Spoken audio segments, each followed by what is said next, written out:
in Van Nuys, California, the Cheyenne helicopter made its first public flight.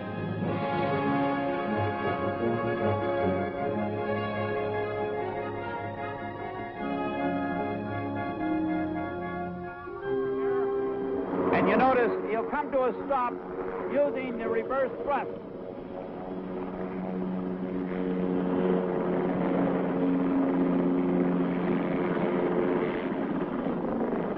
John Seckner is slowing down entirely using the reverse thrust from the thrusting propeller.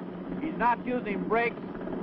He now will show you some flexibility by reversing, again, putting the thrusting propeller in the rear in the reverse position. John will perform tight turns on the ground now, turning to the left, then to the right. Built to fly with agility such as no vertical rising aircraft has ever flown before.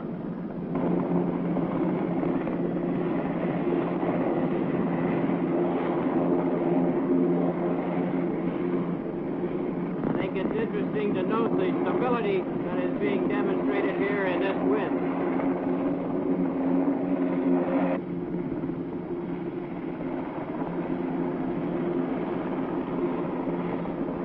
Going to do a turn about a spot, which again demonstrates the high stability and versatile handling qualities of the Cheyenne. This stability is a requirement for the aircraft to put its tremendous firepower on the target. John's now taking up vertically to about 30 feet and will turn to the northeast as he descends and hovers. Gear retraction on the Cheyenne adds many miles an hour to its top speed and also many miles to its range. The Cheyenne has the capability, by using the thrusting propeller as he is doing now, he's applying reverse thrust to the propeller, and you notice the nose-low attitude that the vehicle attains. This gives it an increase in the aiming angle for the fixed guns and rockets. He can get to 17 degrees nose low and approximately 20 degrees nose up using this technique. This is going to be a medium speed run, about 100 miles an hour using the pusher propeller, and watch her go up. Cheyenne will climb fully loaded right up to its service ceiling of 26,000 feet. This will be a relatively low speed pass, about 110 miles an hour.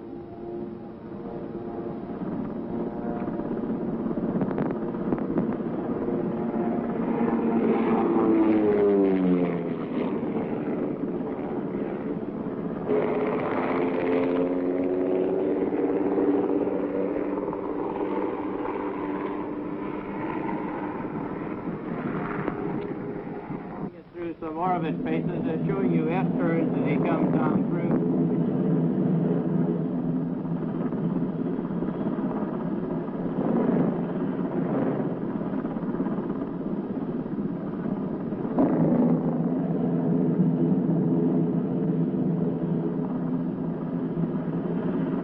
Don is turning around now, and he'll be coming back fairly close to the surface at approximately 200 miles an hour.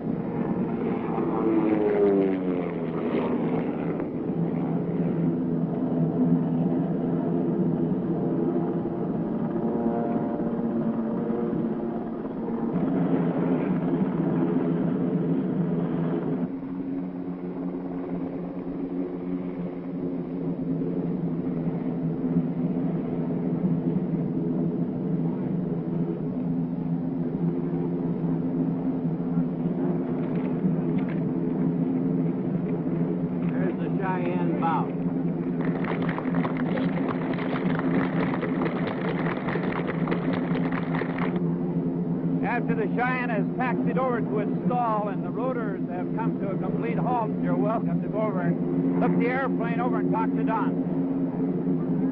In 1964, engineers back at Lockheed's California company developed a proposal that they believed could remedy the situation for years to come.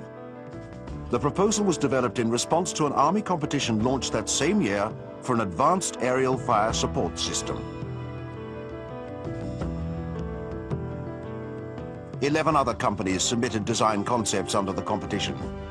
But in the end, Lockheed was awarded a contract to build and test 10 developmental prototypes. The new aircraft would be known as the AH-56 Cheyenne. The requirements for the Army's advanced aerial fire support system were extremely ambitious. Among other things, the aircraft had to have a dash speed of more than 250 miles per hour, which at the time had only been achieved by jet-assisted compounds. It also had to have a ferry range of more than 2,400 miles, the distance from California to Hawaii, and the ability to hover out of ground effect at 6,000 feet, a huge challenge. The extreme requirements forced Lockheed engineers to create many new systems and fabrication techniques from scratch, and to develop a vast array of unconventional methods for testing new components.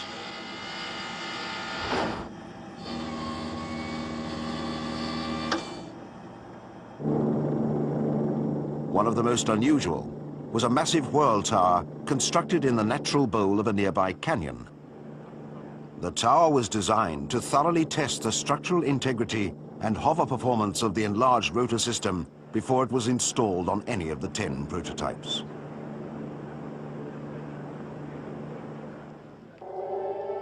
On April the 16th, 1967, the first AH-56 was rolled out of a California hangar where most of the production took place.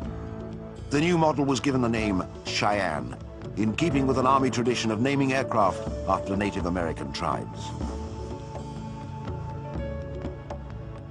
The Cheyenne's compound system featured a pusher prop instead of a fuel-hungry jet that was linked to the same drivetrain as both the main and tail rotors. The control gyro and rigid rotor system was extremely similar to the one employed on the XH-51, but had been scaled up to suit an aircraft that was more than 4 times its size. To ensure that the extension had been successful, the first model was moved into a large circular stockade that became known as Fort Cheyenne.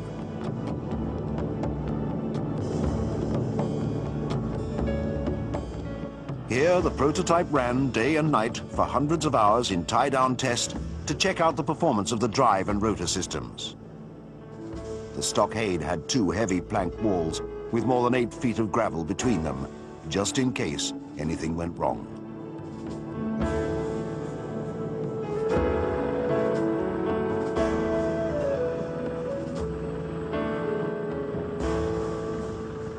On September 21st, 1967, the Cheyenne took to the air for the first time.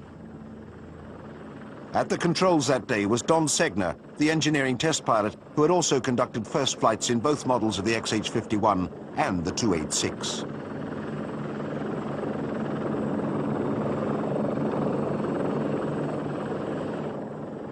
Initial flight testing went surprisingly well, considering the complexity of the aircraft and the speed in which it was developed.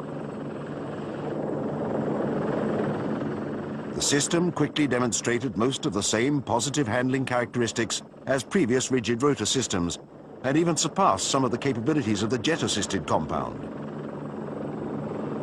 The pitch of the pusher prop could actually be reversed for rearward flight, but the propeller system could still generate enough thrust to allow for rapid transitions into forward flight and climb out without nosing over, just like the compounded XH-51.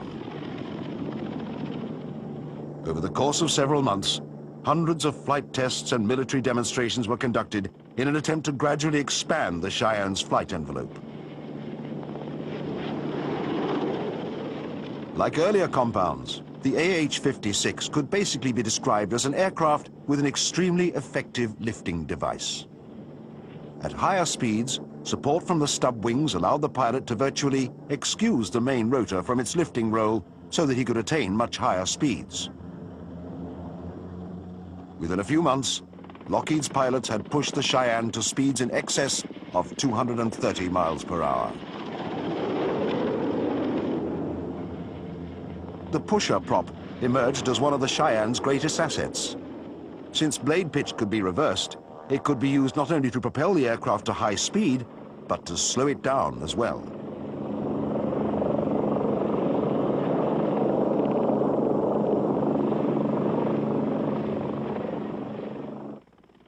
This same capability also allowed the pilot to actually put energy back into the main rotor system if the engine happened to cut out while in forward flight. He could then auto-rotate to the ground or even climb to a safer auto-rotation altitude with little difficulty at all.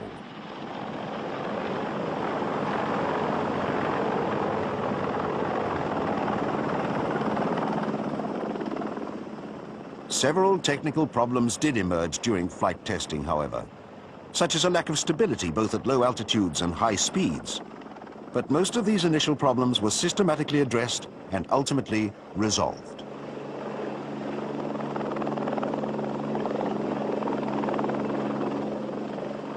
As the flight program continued, Lockheed engineers conducted extensive testing on the Cheyenne's potent arsenal of weapons.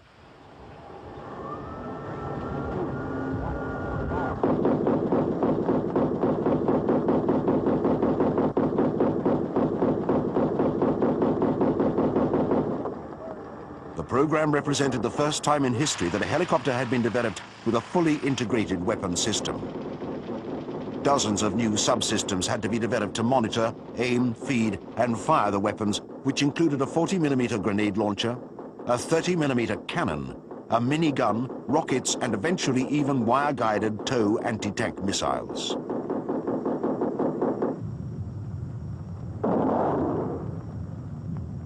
After conducting extensive ground tests to measure the effects of weapons firing, a fully integrated model was prepared for in-flight firing. The Cheyenne's weapon system was extraordinarily sophisticated for the time.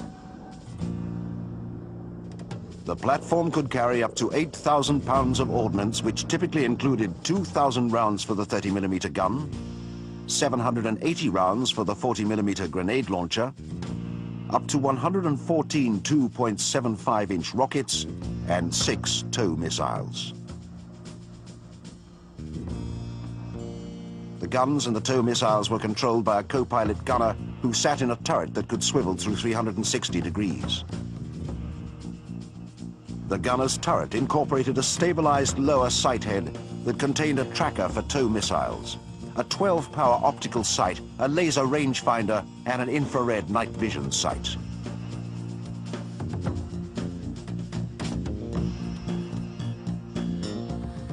An early helmet sighting system also allowed the pilot to control the guns by simply moving his head with the target. The fire control system was fully automated. All the gunner had to do was place the reticle of his optical sight on the target and activate the laser rangefinder. From that moment on, the sight remained locked on to the target, regardless of aircraft maneuvers.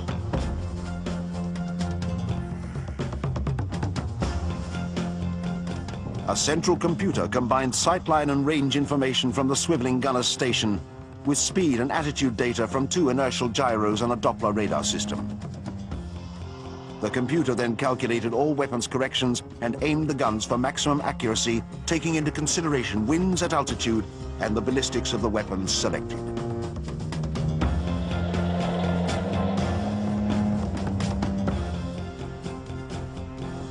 An on-board auxiliary power unit allowed the aircraft to stand by indefinitely with all systems up, so the crew could scramble at a moment's notice from even the most austere sights.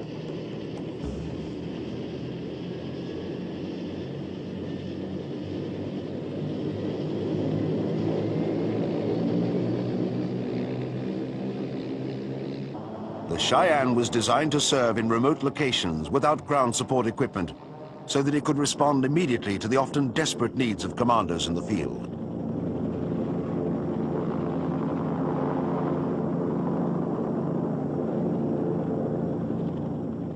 An advanced navigation system allowed the pilot to rapidly reach new destinations with great ease.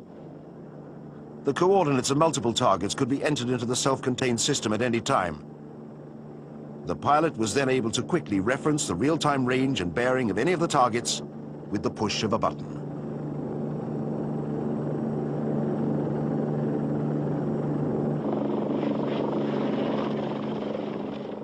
In August of 1968, Lockheed pilots conducted the first of many in-flight firing tests. Initial runs were made with a 7.62mm minigun to measure the accuracy of the automated fire control system.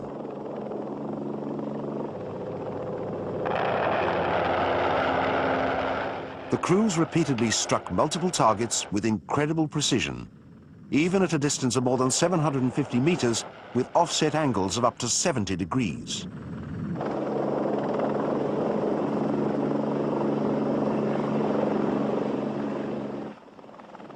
Other weapons, such as the 40mm grenade launcher, were soon installed and tested extensively with the same phenomenal results.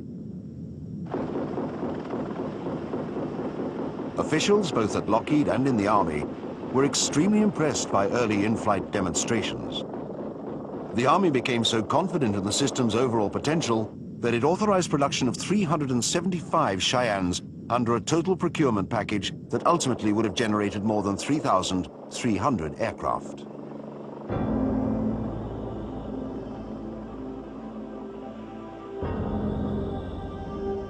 But a major problem soon arose during efforts to expand the Cheyenne's flight envelope even further.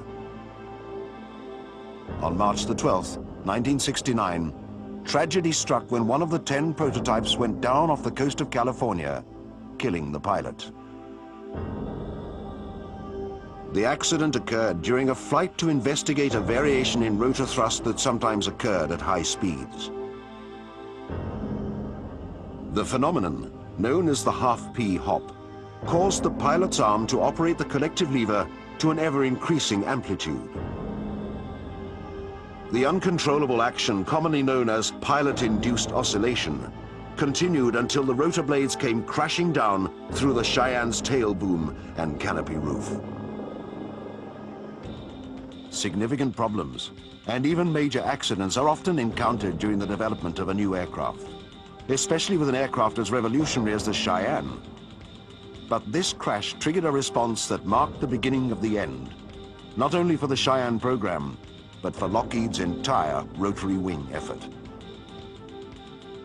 Within a month, Lockheed officials received a cure notice from the Department of Defense requiring them to fix a variety of existing and even anticipated problems with the aircraft. The company was given 15 days to prepare a response, which they did in a frantic attempt to save the program. But the answering document was not enough.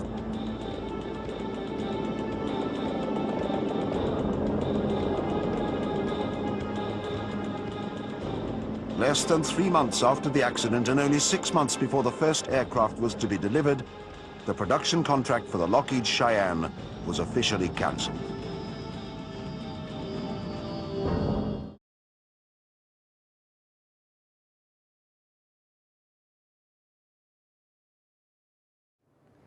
Have you noticed that as everything around you seems to decline, one thing still grows? It is the power of your rulers. None of their plans and directives have solved your problems or made your life better. The only result has been their increased control over you at the cost of your freedom. Do you know why?